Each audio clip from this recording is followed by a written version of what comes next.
Noi affrontiamo tutto con serenità, con il sorriso, visto e considerato che stiamo parlando della Costituzione, non stiamo parlando di un atto sovversivo, ed è bene invece che si comunichi correttamente ai cittadini, perché sento dei racconti e delle narrazioni che sono veramente vergognose, perché comunque questo è un grande progetto di decentramento amministrativo, questo è.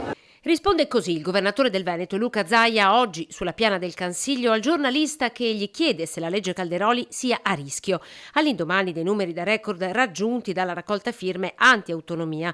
100.000 firme in un giorno non sono poche se si pensa che per indire un referendum ne bastano 500.000.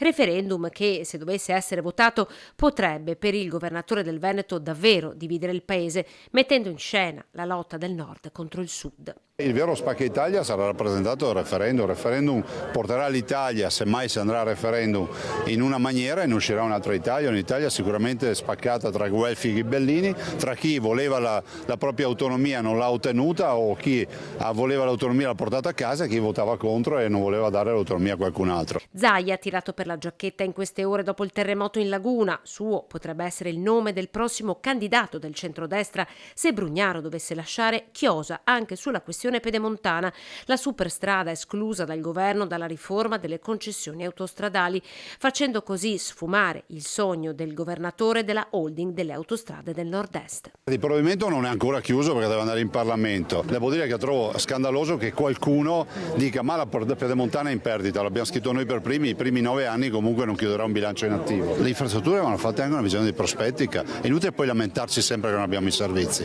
E fra l'altro sto parlando di un'infrastruttura che non ho inventato io, me la sono trovata, ho avuto solo il merito di averla conclusa, se non sarebbe l'ulteriore incompiuta in questo paese.